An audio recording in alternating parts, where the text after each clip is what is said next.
అందరికి నమస్తే. వ్యవసాయ శాఖ మంత్రి తుమ్మల నాగేశ్వరరావు మళ్ళీ ఒక బాంబు పేల్చిండు. ఆల్రెడీ రుణమాఫీ అయిన తర్వాత రైతు భరోసా అన్నాడు. రుణమాఫీ ఎప్పుడైపోతుంది అంటే దానికి డెడ్ లైన్ లేదు.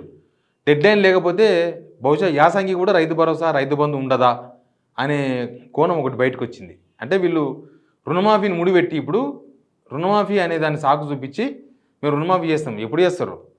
వీళ్ళు ఇప్పటిదాకా చేసింది సగం కన్నా తక్కువ. ఇంకా మిగతా సగం కన్నా ఎక్కువ చేయాలంటే వీళ్ళకి ఎన్ని నెలలు టైం పడుతుందో తెలియదు. ఆల్రెడీ వానాకాలం అయిపోయింది, పంటలు కోతకు వచ్చినాయి. ఒక నెలన్నరల మొత్తం పంటలు మార్కెట్ కూడా అయిపోతుంది. మళ్ళీ యాసంగి స్టార్ట్ అవుతుంది ఒక నెల తర్వాత. యాసంగి స్టార్ట్ కన్నా ముందే రైతు బంధు రైతు భరోసాను ఇవ్వాలి.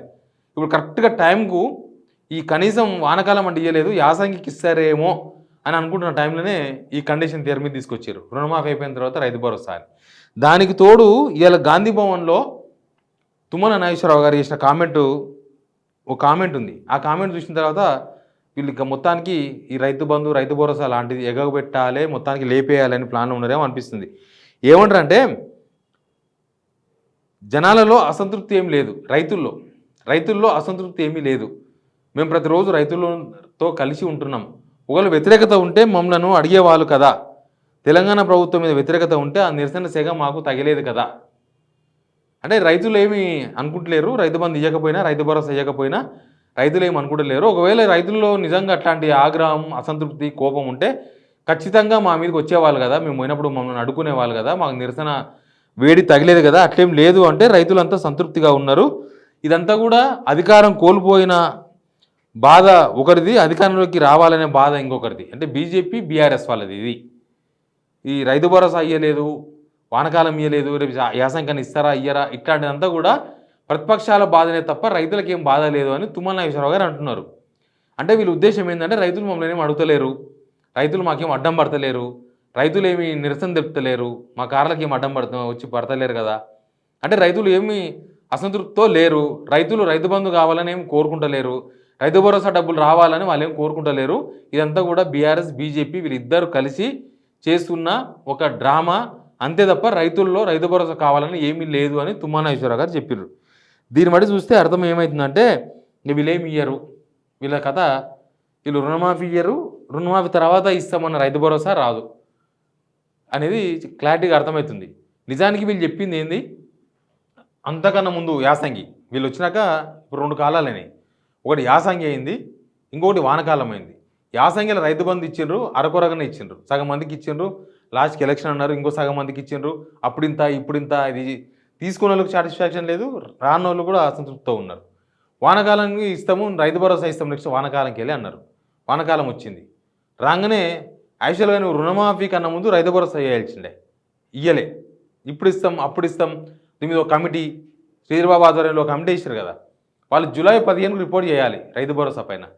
జూలై 15 పోయింది, ఆగస్టు 15 పోయింది, సెప్టెంబర్ 15 పోయింది, అక్టోబర్ 15 వస్తుంది. ఇంకా ఆ కమిటీ ఏమైందో తెలియదు. మరి వాళ్ళు 4 రోజులు తిరిగి అక్కడక్కడ మీటింగులు పెట్టి చాయ్ బిస్కిలు తిని వచ్చిండ్రు, కానీ ఆ కమిటీ రిపోర్ట్ తయారు చేయలేదు ఇప్పటిదాకా కూడా. ఆ రిపోర్టే ఇవ్వలేదు ఇంతవరకు. అసలు వాళ్ళు పెట్టిందే అదొక టైంపాస్ అభిప్రాయ సేకరణ. మీరు ఏమి ఇస్తారో ఇవ్వాలి, కానీ రైతులతో అభిప్రాయ సేకరణ ఏందనేది అప్పుడే ఆ విమర్శ వచ్చింది. అయితే వీళ్ళు లేదు మేము ప్రతిదీ రైతులతో మాట్లాడి చేస్తామని చెప్పి రైతులతో మాట్లాడుతున్నట్టు చెప్పిండ్రు. కానీ రైతుల నుంచి అభిప్రాయ సేకరణ ఏమొచ్చిందో ఇప్పటిదాకా చెప్పలే, రిపోర్ట్ ఇవ్వలే. ఇక అప్పటి నుంచి 3 నెలలు అయిపోయింది, అక్టోబర్ 15 వస్తుంది, కానీ ఇప్పటిదాకా కూడా ఇవ్వలేదు.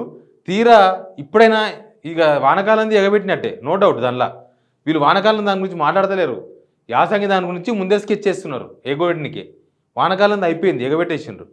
యాసంగి ఎగబెట్టినకే రుణమాఫీ తీసుకొచ్చి దానికి అడ్డం పెట్టినారు. రుణమాఫీ చేసినాక అది చేస్తామని, రుణమాఫీ చెయ్యరు, తర్వాత రుణమాఫీ చేస్తే కదా అది చేసేది.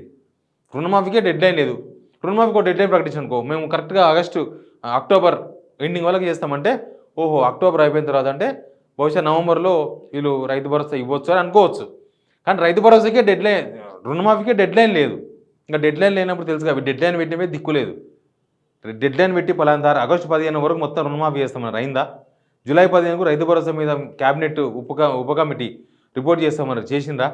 ఇట్లే ఉంటాయి. డెడ్ లైన్ పెడితేనే దిక్కు లేదు, డెడ్ లైన్ పెట్టకపోతే ఏముంటుంది? ఏముండదు. దానికి డెడ్ లైన్ లేదంటే ఎప్పుడైనా చేయొచ్చు, ఎవరైనా చేయొచ్చు. ఇట్లా మెల్లగా రైతు భరోసాను మొత్తం ఎగబెడతారేమో, మొత్తానికి ఇంకా ఉండదేమో.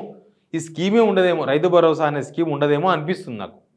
ఎందుకంటే వానకాలం ఇవ్వకపోతే యాసంగి ఇస్తారేమంటే యాసంగి కూడా ఇవ్వకుండా అప్పుడే ఆల్రెడీ మీరే అడ్డం పెట్టుకొని మీరే పుల్లలు పెడుతున్నారంటే ఇక దీని కథ కంచికి మనం ఇంటికి అన్నట్టుగానే ఉంది. బహుశా రైతు భరోసా మొత్తానికి మొత్తం ఎగబెట్టనికే పక్క స్కెచ్ ప్లాన్ చేసినట్టుగా కనిపిస్తుంది. Please subscribe signal TV.